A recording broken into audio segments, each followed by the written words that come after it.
वृंदावन में आज भी मिलते हैं इस घटना के सबूत। पौराणिक कथा के अनुसार एक संत गिरिराज जी की नित्य परिक्रमा करते थे। अब उनकी अवस्था 90 वर्ष की हो गई थी। नियम पालन मुश्किल हो गया था, फिर भी वे किसी प्रकार निभाए जा रहे थे। एक बार बाबा परिक्रमा करते हुए चक्कर खाकर गिर पड़े। एक बालक ने उन्हें पकड़कर उठाया और कहा, बाबा तो 7 कोस की गोवर्धन परिक्रमा अब नाए है सके, परिक्रमा को नियम छोड़ दें। बालक के स्पर्श से उन्हें कंप हो आया। उसका मधुर कंठ स्वर बहुत देर तक उनके कान में गूंजता रहा, पर उन्होंने उसकी बात पर ध्यान न दिया और परिक्रमा जारी रखी। एक बार फिर वे परिक्रमा मार्ग पर गिर पड़े। दैव योग से वही बालक फिर सामने आया। उन्हें उठाते हुए बोला, बाबा परिक्रमा को नियम छोड़ दें। फिर भी बाबा परिक्रमा करते रहे, पर अब वे एक संकट में पड़ गए। बालक की मधुर मूर्ति उनके हृदय में गड़ कर रह गई थी। उसकी काली काली मोटी आंखें उनसे भुलाई नहीं जा रही थीं।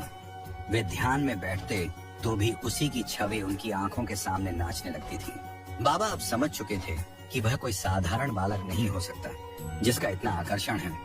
बाबा मन ही मन सोचने लगे, तो क्या वे मेरे प्रभु मदन गोपाल ही हैं जो यह लीला कर रहे हैं? एक बार फिर यदि वह बालक मिल जाए तो मैं सारा रहस्य जाने बगैर न छोड़ूं। संयोगवश एक दिन परिक्रमा करते समय वह मिल गया। बालक ने फिर से परिक्रमा का नियम छोड़ देने का वही आग्रह करना शुरू किया। बाबा ने उसके चरण पकड़कर अपना सिर उन पर रख दिया और कहा, प्रभु अब छल न करो, स्वरूप में प्रकट होकर बताओ मैं क्या करूं। गिरिराज मेरे प्राण हैं। गिरिराज परिक्रमा मेरे प्राणों की संजीवनी है। प्राण रहते इसे कैसे छोड़ दूं? बाबा ने जैसे ही अपनी बात कहकर चरणों से सिर उठाकर उनकी ओर देखा उत्तर के लिए, तो उस बालक की जगह मदन गोपाल खड़े थे। वे अपना दाहिना चरण एक गिरिराज शिला पर रखे थे। उनके मुखारविंद पर मधुर स्मित थी, नेत्रों में करुणा झलक रही थी।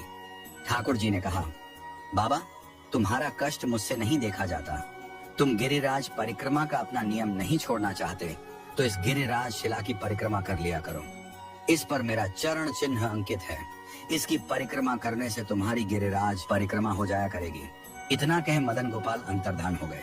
बाबा ठाकुर जी के चरण चिन्ह अंकित उस शिला को भक्ति पूर्वक सिर पर रखकर अपनी कुटिया में गए।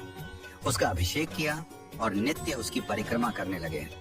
आज भी मदन गोपाल के चरण चिन्ह युक्त वह शिला वृंदावन में श्री राधा दामोदर के मंदिर में विद्यमान है। ऐसी मान्यता है कि राधा दामोदर मंदिर की 4 परिक्रमा लगाने पर गिरिराज गोवर्धन की परिक्रमा का फल मिल जाता है। आज भी कार्तिक सेवा में श्रद्धालु बड़े भाव से मंदिर की परिक्रमा करते हैं। जय श्री गिरिराज गोवर्धन की।